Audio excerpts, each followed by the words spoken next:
Hello everyone, this is Frequency Bone Summer Music Connection 11.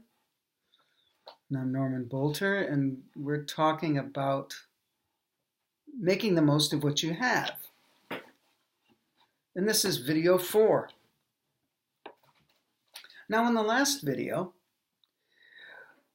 we were talking about tea time. Time, energy, and awareness, which was actually started in video 2.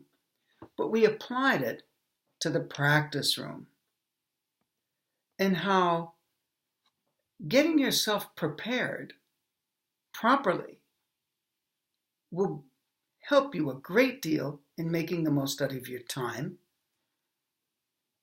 making the most out of your energy, and of course, then you'll be more aware.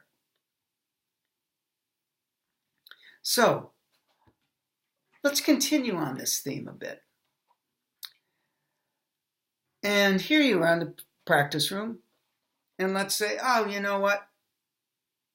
It's good to work on the tripod of rhythm, pitch, and timbre, which I believe is the physiological body that music expresses itself through.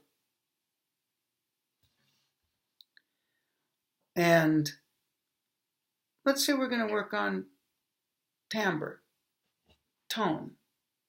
So you've probably written down in what you have in your little journal that you're keeping. Well, I have tone. Well, how to make the most out of tone? How do we do that? How do we make the most out of tone?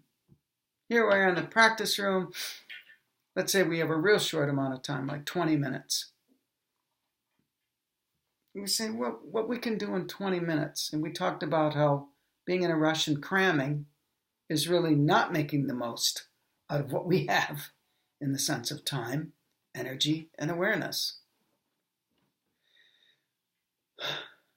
So say, well, let's work on tone. Trombone players, brass players, probably a lot of instrumentalists. Let's work on tone. Tone, sound, timbre. And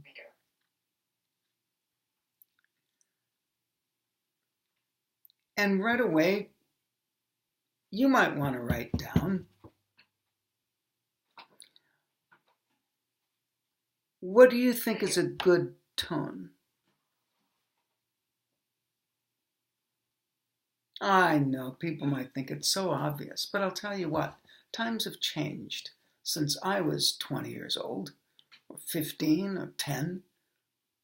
A lot of time at Earth time, and human years, that is. And so,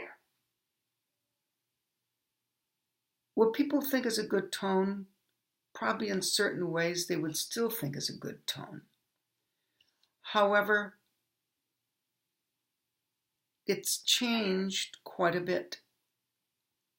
And someone once said to me, John Swallow said, well, you're one of the ones that got this overly big sound for tenor trombone, popular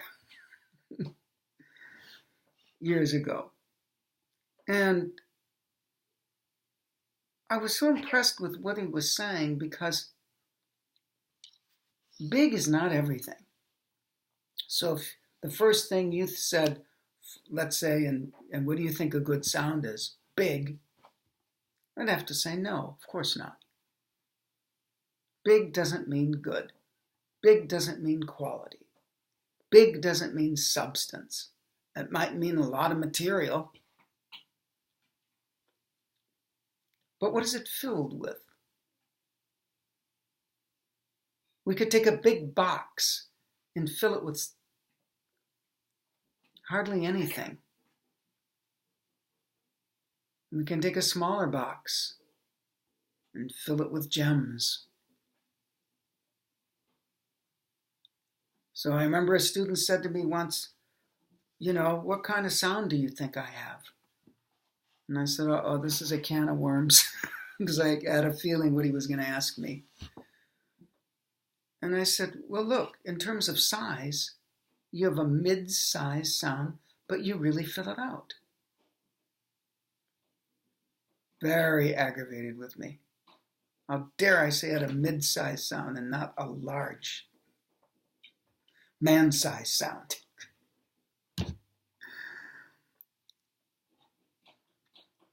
So think about the qualities of sound. So you're going to work on timbre in this session. And maybe you like the word rich. A rich sound doesn't necessarily mean has to be the biggest sound in the world. A sound that rings and is vibrant. A sound that maybe has a certain kind of depth. And maybe you like the sound where it has more of a hollow wooden flute aspect to it. I guess it depends on what you would want, isn't it? Different situations might obviously call for different kinds of sound. But what about nuance?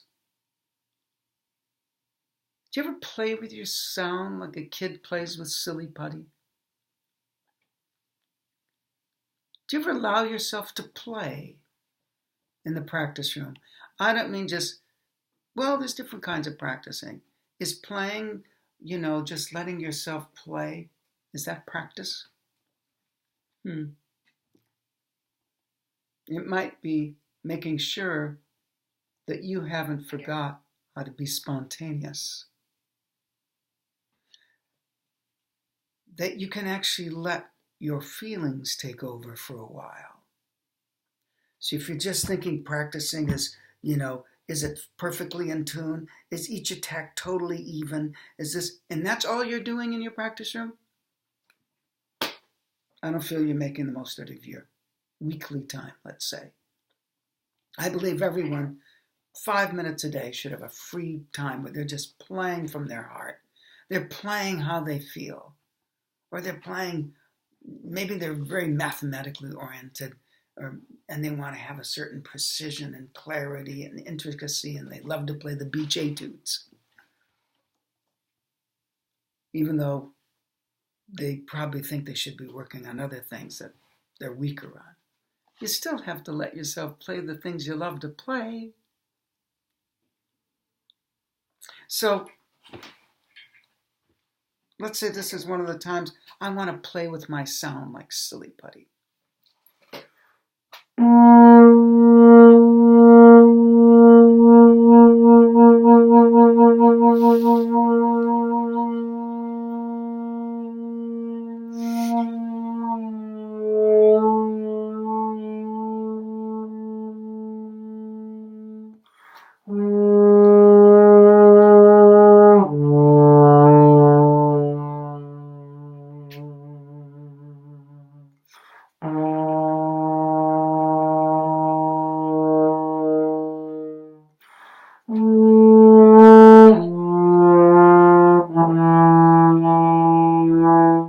I did a lot of different things. I didn't work on huge dynamic contrasts, but there was a lot of different shades and nuances and pulsatings. It was probably 4 different vibratos that I used in there. More of a diaphragm, moving up to throat, moving up to jaw, slide, tongue vibrato. And so I was letting myself feel in a place where I can do and have more control, just letting myself move around a little bit. Right, Parrot? Parrot was just saying something. And so, do you let yourself do that?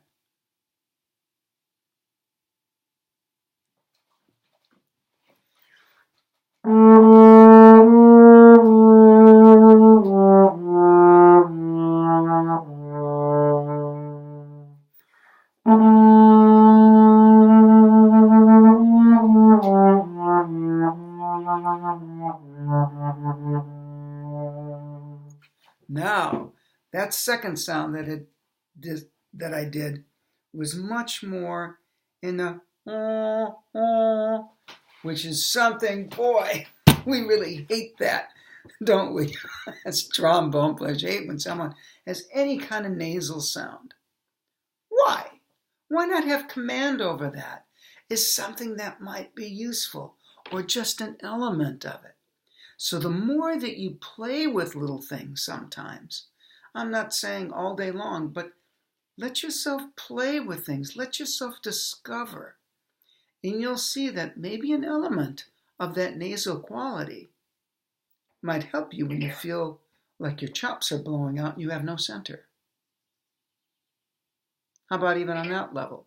Because I'll tell you one thing about taking a certain small amount of time and being concentrated into one thing, like finding timbres and playing around with your sound, making shapes, just not with the same one color you think is the correct, wonderful color, and then making it loud and soft.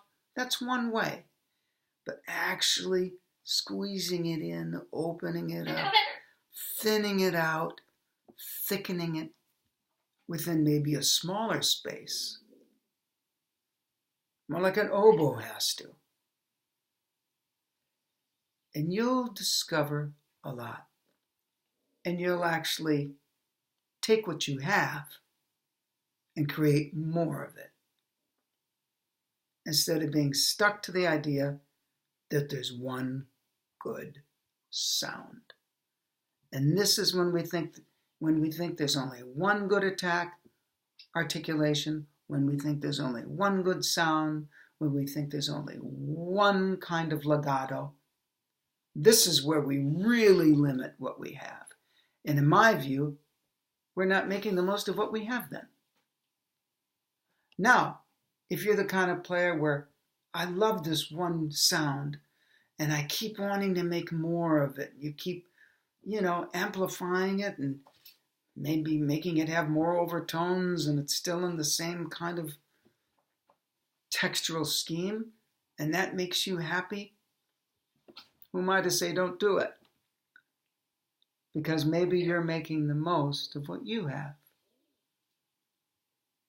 But for those of you who think my sound isn't big enough, it's not dark enough, it's not rich enough, it's not full enough, it's not shimmery enough, well, play with it and see where that playing, maybe in softer dynamics and playing around with it, might create more shimmer. And practicing in different ranges, playing with your sound, will create more overtones. Practicing one thing usually leads to many discoveries, because to have the one thing happen takes in many different things to have it happen, actually. It might seem like one good concept, one clear concept in your mind, but to actually have it happen, there might be something in your embouchure that needs to subtly adjust, something in your airstream, something in your air support, something in even where you think the sound is coming from. Making the most of our tone, our sound, our timbres is a subject that could last your whole career. So, making the most of what you have in the practice room in a short amount of time with tone, just in case that little bit helps.